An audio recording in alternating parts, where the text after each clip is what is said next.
Now we will have a little extra yummy thing for today, which is Mikael Jaeger. He's always ready for some new stuff. Yes. And today, Michael will give us a little introduction to VR scouting, which is a very useful tool. It's about using virtual reality glasses and getting Can I curious disconnect on here? your location. All the Take cables? it away, Mr. Michael. Thank you. All right. Ready, ready. Okay, Ready, here ready, we steady, go. go. The check is ready. Kan jeg trykke på noget And her? Take the floor. I have taken the floor. find your At seats, live. And people.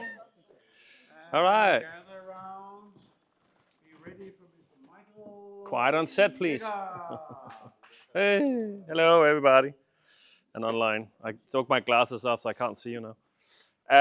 Right, so what we're going to do now, in extension of the last talk, we were talking about previsualization. It's a very nice way to see something different than sort of, how other people do it. I think it was very interesting.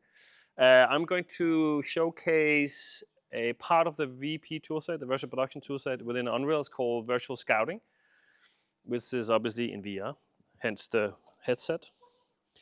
And I'm just using this is the Oculus Quest, just to call it that instead of Meta Quest.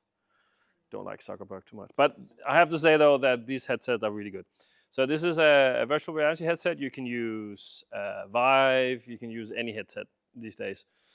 The idea behind this is to say, as an example, I need to shoot a film, but I need to shoot it in a Cambodian temple. I'm in Denmark, right? Now, with all we have to save, on CO2 and all these things. So let's say, for example, I send some guy or person out to scan the temple in Cambodia, a local vendor who can do that, and they bring back this scan, a 3D scan, Gaussian splatter, whatever they want to do it, point cloud, and then I put it inside Unreal. Now, obviously, this is not a scan. This is an actual level that somebody created for free on the marketplace. But let's just take that as an example. So why would you do this? So one of the things about this is that when you have a location that you haven't been in yourself, let's say the DP or whoever it is who needs to, director, actors, VFX producers, the whole stack. They go, okay, well, what is this? Let's have a look at the location. They might have reference photos, but being there one-to-one is obviously a very different experience than I saw a picture once, right? How big is this rock? How big is this thing? Maybe you get them to do a survey as well, so you get all the data from that. But in this instance, what we can do is like bring it to Unreal. You can walk into, take a VR headset on and then walk around the location and actually look around and go, okay, I see what you mean now. The cool thing about Unreal is that it has this thing called a multi-user session setup, where what we can do now is I have one machine running the project. It's tied into what's called the switchboard, which is literally just a control unit for Unreal that can have different things. It's mostly used for in-camera VFX when you have a lot of computers have to render the same LED wall image in, let's say you have a wall that consists of, let's say, 8 different walls, where each wall has a computer that is rendering the image, and they all sync together to render the same image on the entirety of the wall. Then you can use the switchboard to start and stop and load the map and all this at once. But what is also cool about that is that what you can do here in the local, but also online, is that I can have one machine running the VR scouting session, and then I can have another computer, which is Alex, who's going to be the editor today, inside the same session, where he can then control things. So I can call out things to him and say, can you move this rock? Can you move the lighting? And so forth, which is really, really cool. And it all happens in real time. So, I think the value of that is that you can, let's say we are here together and we have the DPs online, or whoever wants to be a part of it, director might be here together with the VFX vendors. We can all together see the same thing. Some people can be in VR, some people can just have Unreal running. But I'll give a demo of what that looks like now. So this, I guess you can see this, what I'm seeing, right? So if I move too quickly, can you please let me know, because I don't want you to get seasick, right? is a different image that I have than you guys have, right? So right now, I'm in this scene. Let's say this is our scanning. Whoops. And I can take this point of view and look down into the set. And this is VR, so of course I can look around. I can move, just as if it was there. So let me demonstrate the different tools we have. So obviously I can just drag myself around the set, if I wanted to, and I can place myself over here, and then I can say, okay, I would like to see this in 1:1 because right now I'm obviously the scale here is the wrong scale. But what I can, whoops, this is where it goes a bit wrong. So what I can do is I can scale myself up and make sure that I get the right scale. Let me see, scale 1 there. So this should be 1:1. So I'm just using these controllers that I have in my hands to drag myself around the set. And I can sort of move myself down here, and now I can actually look around and go like, okay, this is an interesting location. Wonder we could shoot here. But I have this control. Whoops! I have this control menu. It's because I'm used to a different controller setup, so I keep moving myself around. I have this menu here that I can bring up by just clicking a button, and this has all the different tools that I would use. Okay, now we just lost the link. So we just lost the link there. Let me see if I can get this back. You might need to get out of VR mode. The headset is literally just connecting to the computer via the Wi-Fi. So it's just streaming the images across the Wi-Fi, which is pretty neat, pretty handy.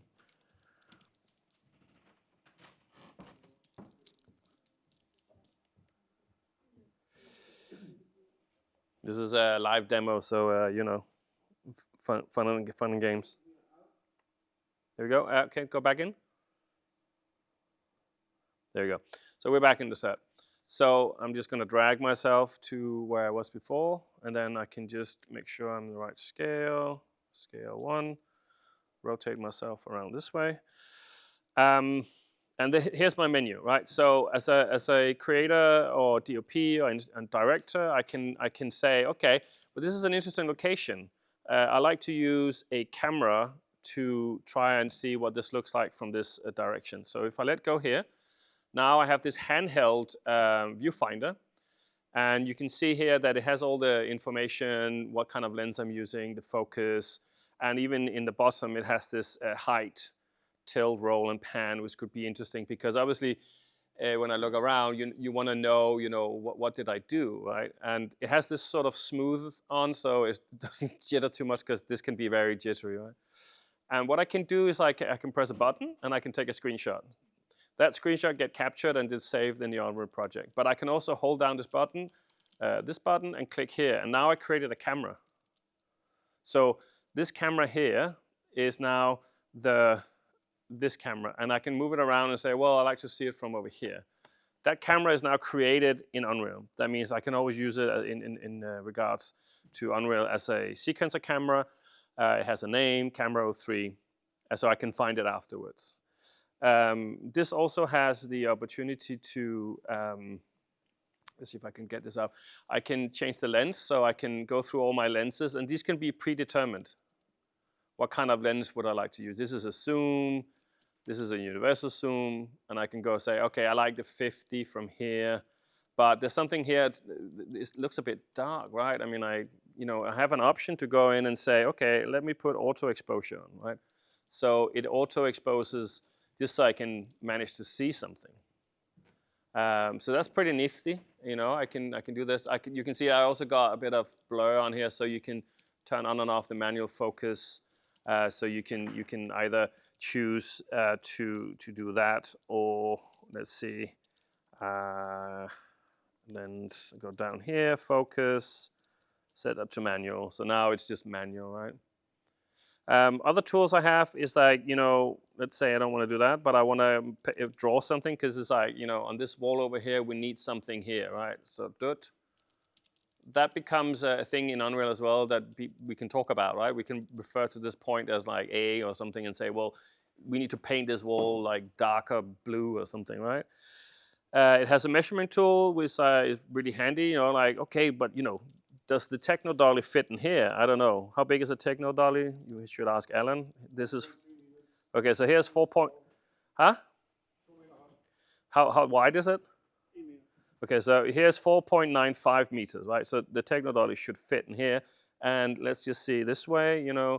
How much do we have to there? It's at 8.37. But you could also take a model of the technology and put there? You could definitely put a model of the techno and put it in if you wanted to. So here we get a list of these things. So if I don't like them, I can just go back and delete them. I could also get them a different color in terms of like what color is what, so we know what's happening. The environment. What can we do here? So this takes place inside, obviously, but what I can do here is I can actually turn down the light here, right? And say, oh, that looks pretty cool. But what if the sun is like full on? Okay, it's too much. And if I want to rotate the sun as well, I could ask Alex to just can you turn the sun so it's like not as much inside the courtyard, but it's more like. And you can see now. Try to come closer, Alex, to me. Yeah. So this you can see here it says Unreal Editor. Closer again. Keep coming. Closer. There you go. So I can see this, right? I can see this line is where Alex is actually looking. And in his computer, he can see me and where I'm pointing. So we have a frame of reference of where everybody is, right? So now Alex has turned the light off completely. So we go, oh, this is an interesting view. But he can also just keep going, right? And say, well, where do we want the sun? Yeah, maybe here. That looks cool, right? So that's pretty cool. Other tools is like as a gaffer, I can go in here and say, I want to put in an area light. Let's see if I can get this to work. Boom. Let's see what happened here. Here we go, right? So now I have a light source that I can play with, and see, can I move this? Okay, I think we should have it over here. I can bring this up, bring the intensity down. I can even, give it a color temperature if I wanted to, more blue, right? And these all get saved in Unreal. In the project, which is really cool. So the next one is like, I can actually start saying, well, maybe this column should be out here. Can we do that? Can we build a new column here? I just drag that out. So I can actually manipulate the entire project if I wanted to. And we have a sequencer here, which I'm going to showcase in a bit. And then we have these bookmarks. So I pre-made some bookmarks in here where I can zoom around. So I can go here. This is really pretty cool. Now I'm inside the temple. You can see it says Scout 01 here because I put in a bookmark. I can go to the next one, which is out there. And then this one here, which is inside. And, I can create a camera here if I wanted to. I can, use my viewfinder and then just turn this, where is it? Oh, it's up here. Turn that on. Oh, it is on. Okay, so and then I can say, okay, so Alex, can you play the sequencer, please? So I can roll a pre-made sequence and I can just, see, okay, but what does that actually look like, right? So this guy's this person being sucked up into space, right?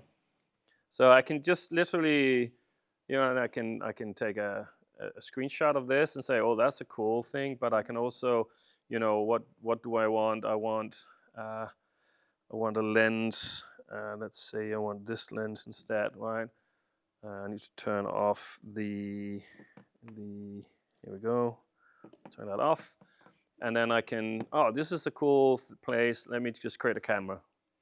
So, and then obviously what I can do is I can just move myself around and sort of try and, oops, I need to turn this off. Oh, it's stuck to me now. I would use this graph.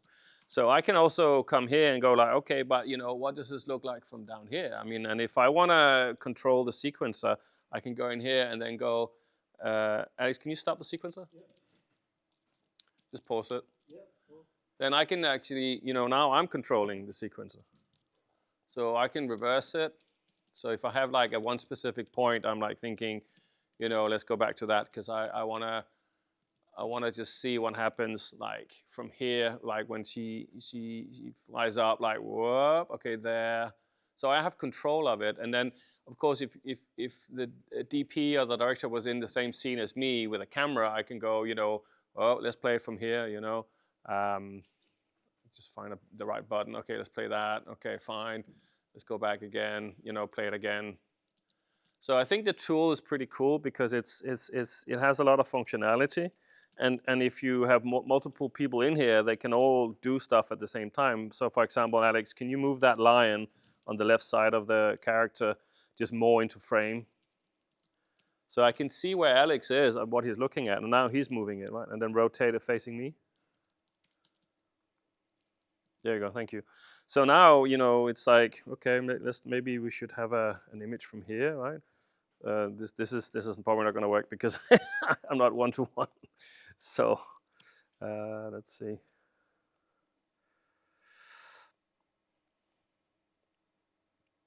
Let's just get down to scale 1, and then we'll go around, rotate that, and now I have this view, right? So it's like, I want to see the lion. Where's the lion? There we go. There's the lion. There's the character. Oops, there's the character, right? And then I can take a screenshot of that. So I think that's pretty cool. Can I ask something? Yes, ask away. I think it's amazing because what I have experienced is that I get curious on my location when I'm in there because I can look around and I can say, hey, I can maybe go up there and what. But what is the big advantage of being in VR doing these things, you think? I mean, you being in VR is very immersive. You have a presence and immersive sense when you're in VR, and you get this sort of full scale. I mean, if I was to be here, you get the scale of the set in one-to-one. Right? You really get how it's looking. You feel like you're in the location, so you can start sort of going, yeah, I know we planned the guy to be there, but maybe. Oh, I've seen this spot over here. I actually think the person should be here instead. So even though before you are out on location, you can start making decisions, even though you've never been on a location. I think that's pretty nifty. Can I ask something else? Do you need a specific operator for this? I can see you are now used to these tools and dots and controls. Bits. Yeah. I mean, the thresholds to a normal person, like a director or DOP, they need to learn this first, I guess. Yeah, I mean, you could, if I think it's pretty easy to learn. You can learn in half an hour. I think it's pretty decent. But if you don't want to do that, I could be in VR and I could have somebody next to me who's just looking at a 2D screen, directing me, for example, or setting cameras and things. So I think it's pretty cool, and they have what's called pixel streaming. So you could stream this image out on the internet, and you can give them a URL, and then they can pick up the image, and you can do that collaboratively. Yeah. I think it's pretty amazing, especially with the good tracking. Yeah, I mean, the tracking is a bit shaky. Maybe I don't know if you can filter out the little shakiness. But, that's just me. No, but it's it tracks well, and you can walk around. Yeah, I could actually. Let me go this way. I'll just make sure that I am. Action. I can. Let me just put it to one-to-one scale here. Oops, and then I could literally. I'm not hitting anything. No. I can literally just walk, right? So I'm walking around the set now, one-to-one. So if I wanted to see how that feels like, And would it be possible to place a box? I mean, the tracking there, I guess it's floating a little. The tracking? Yeah, your tracking, is it absolute or? For me, it's absolute. Yeah, it depends on if the environment is like if I'm in a white box, the tracking won't work because it's inside out tracking. But in the studio like this, it's fine. It's not a problem at all. And it's Unreal native stuff we are working with. This is straight out of Unreal, right? Awesome. That's any questions? Pretty cool. Yeah. So time is kind of up-ish. You're falling asleep. It's yes. 2:00 now. I think. I mean. Any questions? Applause. Yeah. No, not applause. Questions. Yeah. Thank you. Any questions? Yeah. I don't have any